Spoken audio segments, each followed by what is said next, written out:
উত্তর যদি সঠিক না হয় দুঃখের সীমা নাই, উত্তর যদি সঠিক না হয় দুঃখের সীমা নাই।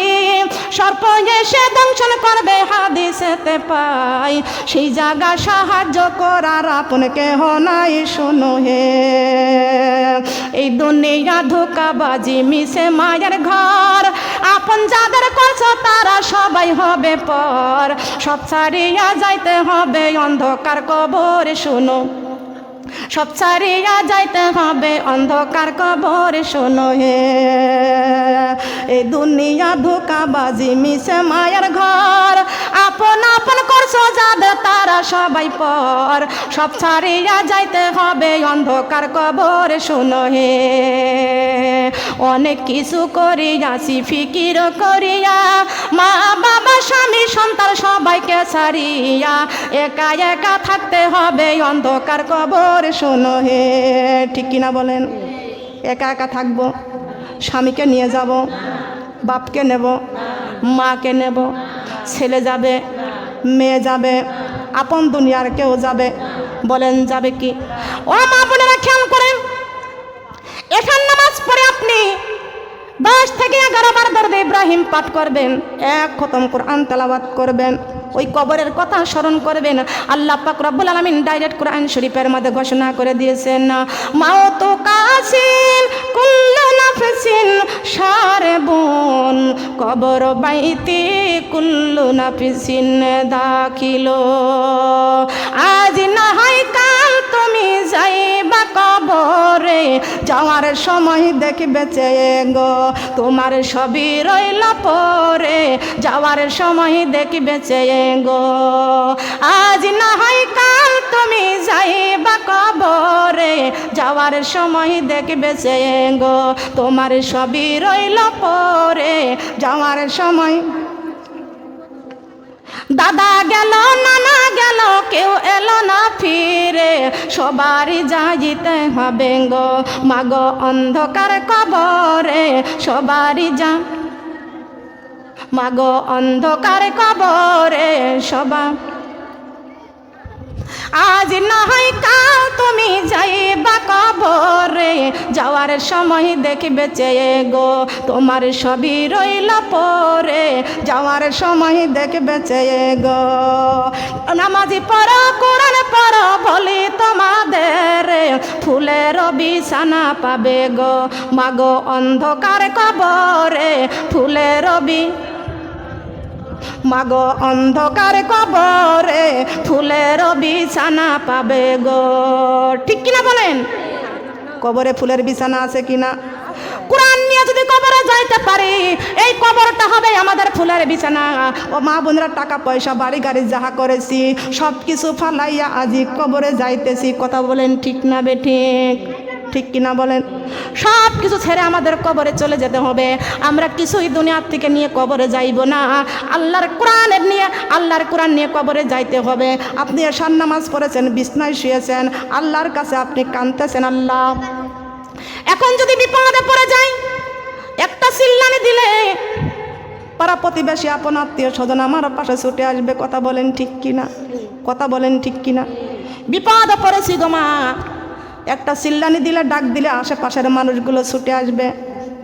ও মা, এমন একটা সময় আমরা কবরে চলে যাব, আমাদের কত আপন আত্মীয় স্বজন আমাদের দুনিয়ায় থাকবে, সবাই আমাদের জন্য কাঁদবে, কাঁদতে কাঁদতে ওই কবর পর্যন্ত যাবে। কিন্তু কবরের ভিতরে কারোর যাওয়ার ক্ষমতা বলেন আছে নাকি? বলেন আছে? আপনি মারা যাবেন, আপনার চারিপাশ সবাই আত্মীয় স্বজন মিলে কান্নাকাটি করবে। আপনার বড় ছেলেটা আপনার মাথার কাছে আপনার মৃত্যু মুখটা দেখে হাওমাও করে কানবে। কথা বলেন ঠিক না বেঠিক? কানবে কি কানবে না? ও মা, আপনার 5টি কন্যা সন্তান আপনার মৌতের কথা শুনে, খবর শুনে হাওমাও করে কানতে কানতে আপনার পাশে আসবে, মাথার মধ্যে হাত বুলাবে, মুখের মধ্যে হাত বুলাইবে, কানবে আর বলবে, মা আমি তোমার পাশে আসলে তুমি আমার পাশে বসাইতে, মাগো কি খাবো, আমাদের কোণে বসাইবা, কোণে শোয়াইবা, ঠিক পাইতে না।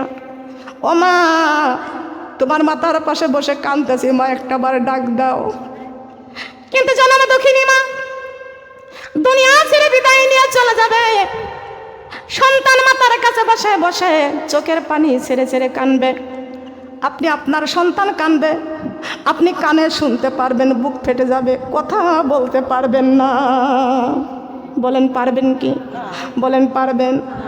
লক্ষ্য করেন, খেয়াল করে শুনেন, যেই জীবনে কোরআন নাই ওই জীবনের কোনো দাম নাই, আর যেই দেহের মধ্যে রুহু নাই ওই দেহের কোনো দাম নাই। কথা বলেন ঠিক না বেঠিক? কথা বলেন ঠিক কিনা? ও মা, আব্বা জান আদম আলাইহিস সালামকে বানানোর জন্য জিদ্দাত থেকে মাটি আনলেন। এক খামচি মাটি যখন তুলেছিলেন আল্লাহর ফেরেশতা, এক খামচিতে 40 মণ মাটি উঠেছিলেন। সুবহানাল্লাহ। কয় মণ বলেন? 40 মণ মাটি উঠেছিল। এই মাটি দিয়া আমাদের আদি পিতা আদম আলাইহিস সালামকে বানাইলেন। আল্লাহ পাক রব্বুল আলামিন আরশের নিচে সেই মাটি রেখে দিলেন। আরশ থেকে বৃষ্টি পড়তে পড়তে আদি পিতা আদম আলাইহিস সালামের দেহটা রূপান্তর হয়ে গেল। সুবহানাল্লাহ। মহান আল্লাহ পাক রব্বুল আলামিন রূহের জগৎ থেকে রূহটাকে নিয়ে আদি পিতা আদম আলাইহিস সালামের মাটির পিঞ্জরার মধ্যে প্রবেশ করাই দিলেন। সুবহানাল্লাহ। এই রূহ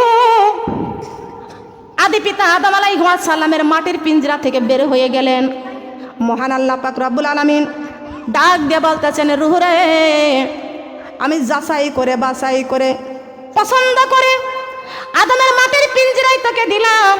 রূহ রে, তুই কেন বের হয়ে গেলি? রূহ ডাক দিয়া বলতেছেন, আল্লাহ, আদমের বানাইছেন আপনি মাটি দিয়া, আর আমি রূহটাকে বানাইছেন আপনি নূর দিয়া। হে মাবুদ, আমি নূরের তৈরি, আদমের মাটির পিঞ্জরা বড় অন্ধকার, আমি রূহ অন্ধকারকে পছন্দ করি না। মহান আল্লাহ পাক রব্বুল আলামিন কুরআন শরীফের মধ্যে ঘোষণা করে দিয়েছেন, মিনাজ জুলুমাতি ইলান নূর।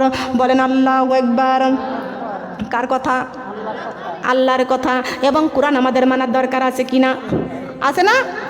সমাধান চাও যদি জীবনে মরণে, ফিরে চাও খুঁজে নাও, চোখ রাখো কোরআনে, ফিরে চাও খুঁজে নাও। সবাই সবাই ফিরে চাও খুঁজে নাও। সমাধান চাও যদি জীবনে মরণে, ফিরে চাও খুঁজে নাও, চোখ রাখো কোরআনে, ফিরে চাও খুঁজে নাও, চোখ রাখো। এ বাণী সকলের নয় শুধু মুমিনের, যারাই চলে মেনে ফলে পাবে কোরআনের।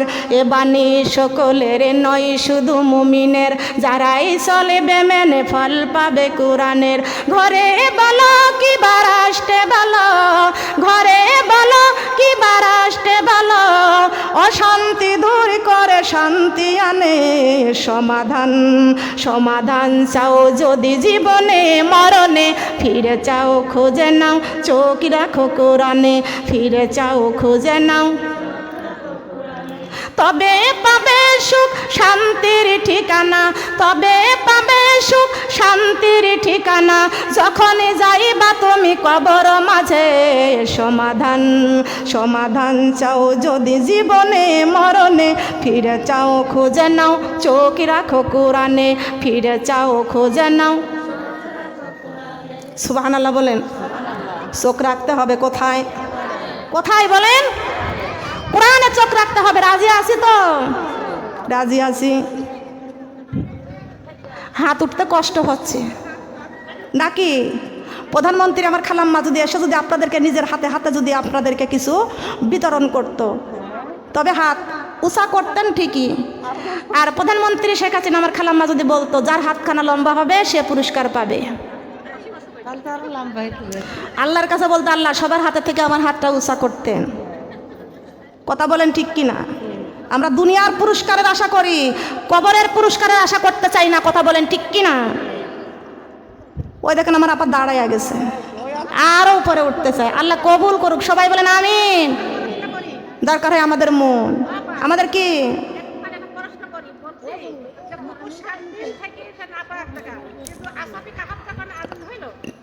জানান জানান আমি বলবো, খেয়াল করেন, লক্ষ্য করেন। আমার আলোচনা ভাগ ভাগ করে হয়। কথা বলেন ঠিক কিনা? আমি বুঝাইতে পারতেছি, আমি বোঝানোর মতো কথা বলি। খেয়াল করেন, যেই কথায় মানুষ শিক্ষা পায় ওই কথাগুলো আমি বলি। কথা বলেন ঠিক কিনা? আমার ইতিহাস আমি বলি না, আমার ইতিহাসটা আমি বলি না, আমার জীবনের ইতিহাস আছে। আমি ছোট্টবেলা থেকে আমি এই কোরআন বুকে করেছি, আলিয়াতে পড়াশোনা করেছি। আমার আজ থেকে 5 বছর আগে, 6 বছর আগে আমার 2টা চোখ অন্ধ হয়ে গিয়েছিল, একেবারে অন্ধ হয়ে গিয়েছিল আমার 2টা চোখ। আমি চোখে দেখতাম না। আল্লাহ পাকের কঠিন পরীক্ষা। আল্লাহর কাছে হাত তুলে কান্না মার বললাম, আল্লাহ এই ছোট্টবেলার থেকে কিছু বুঝতাম না, কিছু জানতেও পারতাম না, পড়তাম কিন্তু বুঝতাম না। আল্লাহ ওই সময় তোমার কোরআন বুকে করেছি। আল্লাহ এই চক্ষু দিয়া জীবনে জি বাংলা দেখি নাই, স্টার জলসা দেখি নাই, এই চক্ষু দিয়া শুধু কোরআন পড়েছি। সন্ধ্যার সময় কোরআন তেলাওয়াত করতে করতে এশার আজান হইতো, এশার নামাজ পড়ে আবার কোরআন তেলাওয়াত করতাম, এশার নামাজ পড়ে আবার কোরআন তেলাওয়াত করতাম। এই কোরআন তেলাওয়াত করতে করতে আবার যখন তাহাজ্জুদের রক্ত হয়ে যাইতো, ওই সময় আবার তাহাজ্জুদের নামাজ পড়ে আবার কোরআন তেলাওয়াত করতাম। এইভাবে কোরআন তেলাওয়াত করতে করতে ফজরের আজান হয়ে যাইতো, ফজরের নামাজ পড়ে আবার কোরআন তেলাওয়াত করতাম, আবার এরশাদ নামাজ পড়ে চাষতের নামাজ পড়ে তারপরে মোনাজাত করে বিছনাত থেকে উঠতাম। ও মা বোনেরা, ছোট্ট ছোট্ট পোলাপানেরা দেখেছি তারা নিজেরা খুঁটি মুচি নিয়ে ধুলাবালি নিয়ে খেলা করে। মা আমি কোনোদিন ওই খেলা করি নাই, আমি শুধু পড়াশুনো করেছি। ছোট্টবেলার থেকে পড়তে পারতাম না, সাদা কাগজটা নিয়ে পড়ার অভিনয় করতাম। আল্লাহ পাক রব্বুল আলামিনের কাছে বলেছিলাম, আল্লাহ আমি তোমার কোরআনের বক্তা হতে চাই। আমার আল্লাহ আমার জবানটা কবুল করে নিয়েছেন, আমাকে কোরআনের বক্তা বানাইছেন। লক্ষ্য করেন আমার মা বোনরা, খেয়াল করেন, আপনাদের মতো যৌবন আমার আছে, আপনাদের মতো চেহারা শান্তি আল্লাহ যা দিয়েছেন আল্লাহ, কিন্তু এই কণ্ঠ নিয়ে কিন্তু আমি কোনো গানের স্টুডিওয় যাই নাই, আমি গান গাই নাই, আমি কোনো বিউটি পার্লারে যাই নাই, আমি কখনো কোনো পাখি জামা পরি নাই। আমার মা বোনরা সাদা মাথা পোশাক পরতে হবে, আল্লাহর ভয় করতে হবে। আল্লাহ পাক রব্বুল আলামিন কোরআন শরীফের মধ্যে ঘোষণা করে দিয়েছেন, আমি তো পড়লাম কোরআন শরীফের মধ্যে, ইয়া আইয়ুহাল্লাযিনা আমানুত্তাকুল্লাহা হাক্কা তুকাতিহি ওয়া লা তামুতুন্না ইল্লা ওয়া আনতুম মুসলিমুন। আল্লাহ ডাইরেক্ট বলে দিয়েছে, হে মুসলমানেরা, তোমরা যদি ইমান মুসলমান হয়ে কবরে আসতে চাও, তোমরা আমি আল্লাহকে ভয় করো। কাকে? কাকে? ও মা, অন্ধ অবস্থায় আল্লাহর কাছে হাত তুলে কান্দেছিলাম, আল্লাহ আমি তো তোমাকে ভয় করে কোনোদিন টিভি দেখি নাই, তোমাকে ভয় করে কোনোদিন রাস্তায় বেপরদায় ঘুরি নাই। ও আল্লাহ তোমাকে ভয় করে আমি কোনোদিন বিউটি পার্লারে যাই নাই। ও আল্লাহ আমি তোমাকে ভয় করে কোনোদিন কোনো ময় মুরব্বীকে অপমানিত করি নাই। ও আল্লাহ তোমাকে ভয় করে কখনো মা বাবাকে অসম্মান করে নাই। ও আল্লাহ তোমাকে ভয় করে একমাত্র তোমার কোরআনটা বুকে করেছি। আল্লাহ আমার আল্লাহ কবুল করেছেন। ও মা বোনেরা, একমাত্র কবরের ভয়ে কথা বলেন ঠিক না বেঠিক? কথা বলেন ঠিক কিনা? আজকে মুসলমান সবাইকে আমাদের কোরআনের এই ভয় করতে হবে, কবরের ভয় করতে হবে, কোরআনটা বুকে করতে হবে। কথা বলেন ঠিক না বেঠিক? ও মা লক্ষ্য করেন, খেয়াল করে শুনুন গো মা, আদি পিতা আদম আলাইহিস সালামের মাটির পিঞ্জরায় যখন রুহটা দিলেন, এই রুহটা বের হয়ে গেল। মহান আল্লাহ পাক রব্বুল আলামিন ডাক দিয়া বলতেছেন, রুহুরে আমার আদমের মাটির পিঞ্জরায় আমি আল্লাহ পছন্দ করে তোরে প্রবেশ করাইয়া দিলাম। এ রুহু, কেন আদমের মাটির পিঞ্জরা থেকে বের হয়ে গেলি? রুহু ডাক দিয়া বলে, আল্লাহ আদমকে আপনি মাটি দিয়ে বানাইছেন আর আমাকে নূর দিয়ে বানাইছেন। আমি নূরকে বেশি পছন্দ করি, আলোকে বেশি পছন্দ করি, অন্ধকারকে ভালোবাসি না, পছন্দ করি না। আল্লাহ পাক রব্বুল আলামিন ডাক দিয়ে বলতেছেন, রুহুরে আমার আদমের মাটির পিঞ্জরা যাইয়া আমার আরশের দিকে তুমি তাকাও। কোন দিকে? কোন দিকে? আল্লাহ পাক রব্বুল আলামিন কুরআন শরীফের মধ্যে ঘোষণা করে দিয়েছেন, কাসাসুল আম্বিয়ার 10 খণ্ডের মধ্যে আপনারা পড়ে দেখবেন, আউয়ালুমা খলাকাল্লাহু নূরি, আউয়ালুমা খলাকাল্লাহু নূরি। এ রুহু আদমের মাটির পিঞ্জরায় যাইয়া আমার আরশের দিকে তাকাও। রুহুটা আল্লাহর হুকুমে আদমের মাটির পিঞ্জরায় যাইয়া ওই আরশের দিকে লক্ষ্য করলেন, তাকাইলেন। এমন সময় আব্বাজান আদম আলাইহিস সালামের হাসি আসলেন বেহেশতের থেকে। সুবহানাল্লাহ। কোন জায়গা থেকে? বেহেশতের থেকে হাসি আসলেন। আমরা হাসি দিয়ে কি বলি? হাসি দিয়ে কি বলি? খেয়াল করেন, এটা বেহেশতের থেকে আসে। আব্বাজান আদম আলাইহিস সালাম হাসি আসলেন ওই জান্নাত থেকে। আব্বাজান আদম আলাইহিস সালাম যখন হাসি দিলেন, সঙ্গে সঙ্গে জীবনটা পেয়ে গেলেন। আদি পিতা আদম আলাইহিস সালাম বললেন আলহামদুলিল্লাহ। কি বললেন? কি বললেন? আলহামদুলিল্লাহ। হে রব্বুল আলামিন, আপনি আমাকে মাটি দিয়ে বানাইয়া আমার মাটির দেহে আপনি রূহ দান করেছেন, আপনি আমাকে জীবন দান করেছেন। বলেন সুবহানাল্লাহ। আপনি আমাকে জীবন দান করেছেন। আমাদের আব্বাজান আদম আলাইহিস সালাম, তিনি আমাদের আদি পিতা, তিনি আমাদের কি কথা বলেন আদি। আদম আলাইহিস সালাম আমাদের আদি পিতা, মুসলমানদের জাতির পিতা ইব্রাহিম আলাইহিস সালাম। বলেন না সুবহানাল্লাহ। কয় পিতা? 3 পিতা। সুবহানাল্লাহ। আদি পিতা আদম আলাইহিস সালাম, মুসলমানদের জাতির পিতা ইব্রাহিম আলাইহিস সালাম। বলেন সুবহানাল্লাহ। আর আমাদের জন্মদাতা, কথা বলেন ঠিক কিনা? আদি পিতা আদম আলাইহিস সালামের কিতাবও মানতে হবে, ইব্রাহিম আলাইহিস সালামের আমাদের মুসলমানদের জাতির পিতা, সেই কিতাবও আমাদের মানতে হবে। কথা বলেন ঠিক কিনা? আমাদের জন্মদাতাকেও মানতে, সম্মান করতে হবে। সুবহানাল্লাহ। কিন্তু আমাদের জন্মদাতা পিতা যদি বলে যে নামাজ পড়া যাবে না, ওই পিতার ওই কথা শোনা। যদি আমাদের জন্মদাতা বলে কোরআন মানা যাবে না, তাহলে শোনা যাবে? যাবে? পিতা মাতার হুকুম মেনে চলো মাগো, ছোট তুমি হবে না। পিতা মাতার হুকুম মেনে চলো মাগো, ছোট তুমি হবে না। কোরআন বিরোধী কথা বললে সেইটা মানা যাবে না। স্বামীর হুকুম মেনে চলো মাগো, ছোট তুমি হইবে না। স্বামীর হুকুম মেনে চলো মাগো, ছোট তুমি হইবে না। নামাজের বিরোধী কথা বললে সেইটা মানা। স্বামীর হুকুম মেনে চলো মাগো, ছোট তুমি হবে না।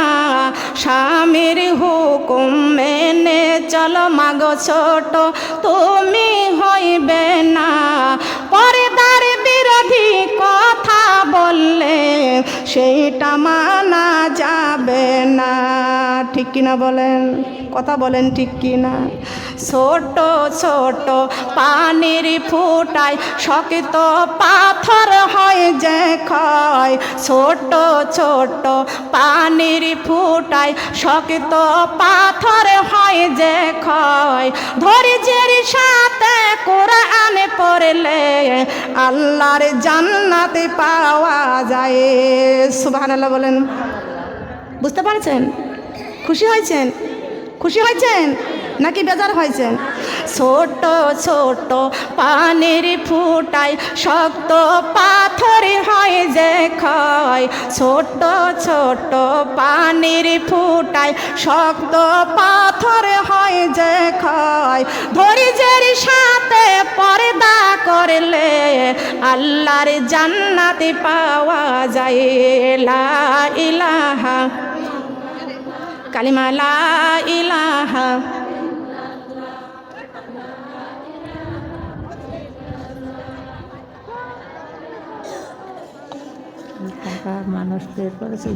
না না যাবে না। আমার শিশুকাল গেল, যৌবন গেল মাগো, চুলেতে পাক ধরেছে। হঠাৎ একদিন শুনবে রে বন্ধু, আমার মরণ হয়েছে। কালিমা লা ইলাহা কালিমা লা ইলাহা কালিমা লা ইলাহা লা ইলাহা ইল্লাল্লাহু মুহাম্মাদুর রাসূলুল্লাহ। সবাই বলি সাল্লাল্লাহু। মা বোনেরা, আমি আপনাদের কাছে একটি কথা জানতে চাই। আপনারা মোনাজাত পর্যন্ত শুনতে থাকতে রাজি আছেন? মোনাজাত পর্যন্ত থাকতে রাজি আছেন? কিছু কিছু হাত একটু লম্বা হলে ভালো হয়। পুরাটাই আলোচনা শুনবেন কত সময়? তাই আমি আর আধা ঘন্টার মধ্যে মোনাজাত দিয়ে দেবো। আড়াইটা পর্যন্ত কথাবার্তা না, আড়াইটা থামেন না কেন? একটার সময় মোনাজাত দিই। কয়টায়? ও আল্লাহ গো, একটা বক্তা 5টা পর্যন্ত আলোচনা করলে আল্লাহ সাহায্য তো করবে। আপনারা ওই 5টা পর্যন্ত আলোচনা শুনতে রাজি আছেন? দেখি কারা কারা।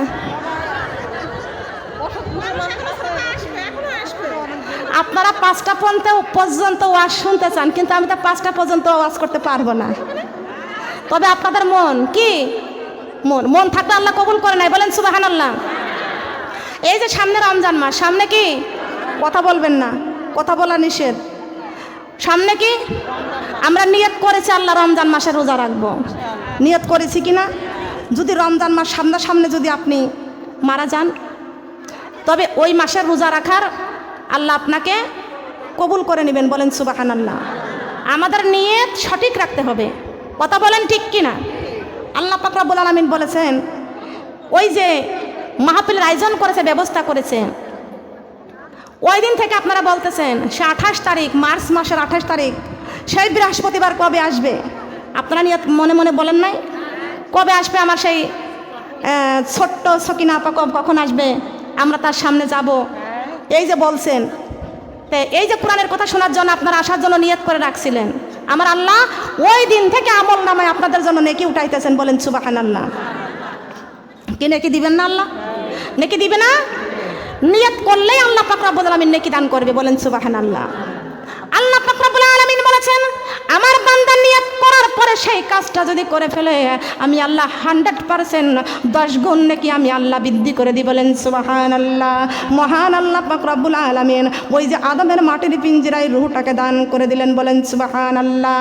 এই যে রূহ পেয়ে গেলেন আদি পিতা আদম আলাইহিস সালাম, রূহটাকে পাইয়া হাসি দিলেন, হাসি পাওয়ার পরে ওই আরশের দিকে তাকাইলেন, বলেন সুবহানাল্লাহ। আরশের দিকে তাকাইয়া ডাক দিয়ে বলেন, আলহামদুলিল্লাহ, ও আল্লাহ, আপনি আমাকে মাটি দিয়া বানাইয়া আমার মাটির দেহে আপনি আমাকে রূহ দান করে আমাকে আপনি জীবন দান করেছেন, বলেন সুবহানাল্লাহ। কি দান করেছেন? এই জীবন দান করেছেন কে? এই রূহটাকে দিয়েছেন। রূহটা কিসের তৈরি? কথা বলেন, কিসের তৈরি? রূহটা হলো নূরের তৈরি। আব্বাজান আদম আলাইহিস সালামের বডি হলো মাটির তৈরি, কথা বলেন ঠিক কিনা? এই মাটির তৈরি বডি আব্বাজান আদম আলাইহিস সালাম রূহ পাইলেন, জীবন পাইলেন। ওই আরশের দিকে তাকাইয়া দেখতে পাইলেন আরশের মধ্যে লেখা আছেন মুহাম্মাদুর রাসূলুল্লাহ সাল্লাল্লাহু আলাইহি ওয়াসাল্লাম। আমাদের আদি পিতা আদম আলাইহিস সালাম ওই যে মুহাম্মদ রাসূলুল্লাহ দেখতে পাইলেন, ডাক দিয়ে বলতেছেন, আল্লাহ ওই মুহাম্মদ রাসূলুল্লাহকে কবে বানাইছেন? আপনি তো সর্বপ্রথম আমি আদমকে বানাইছেন। আপনি তো সর্বপ্রথম আমি আদমকে বানাইছেন, তবে ওই মুহাম্মদ রাসূলুল্লাহ সাল্লাল্লাহু আলাইহি ওয়াসাল্লামকে আবার কবে বানাইছেন? খেয়াল করেন, লক্ষ্য করেন। আল্লাহ পাক রব্বুল আলামিন বলেছেন, এই পৃথিবী সৃষ্টি করার 500 বছর পূর্বে আমার নবী মুহাম্মদ রাসূলুল্লাহ সাল্লাল্লাহু আলাইহি ওয়াসাল্লামকে আমি আল্লাহ বানাইছি। কাকে বানাইছে বলেন? বলেন কাকে বানাইছে? খেয়াল করেন, লক্ষ্য করেন। আল্লাহ পাক রব্বুল আলামিন বলেছেন, আমার বন্ধুর নূরটা আমি আল্লাহ সর্বপ্রথম আমার বন্ধুর নূরটা আমি আল্লাহ বানাইছি। আবার সেই নূরটা আমি আল্লাহ 4 ভাবে বিভক্ত করেছি, 4টি ভাগ করেছি। 4টি ভাগ করে সর্বপ্রথম আমি আল্লাহ পাক রব্বুল আলামিন প্রথম ভাগ দিয়ে বানাইছি কলম। কি বানাইছে? কি বানাইছে? দ্বিতীয় ভাগ দিয়ে বানাইছে আরশ। দ্বিতীয় ভাগ দিয়ে আরশ, আলমে আরশ, জান্নাতুল ফেরদাউস। সুবহানাল্লাহ বলেন। কয় ভাগ? এরপর আরেকটা ভাগ 6 ভাগে ভাগ করলেন। এইভাবে ভাগ করতে করতে আল্লাহ পাক রব্বুল আলামিন তামাম পৃথিবীটা আল্লাহ সৃষ্টি করলেন। আর তামাম পৃথিবীটা আল্লাহ পাক রব্বুল আলামিন মাত্র 6 দিনে বানাইছেন, বলেন সুবহানাল্লাহ।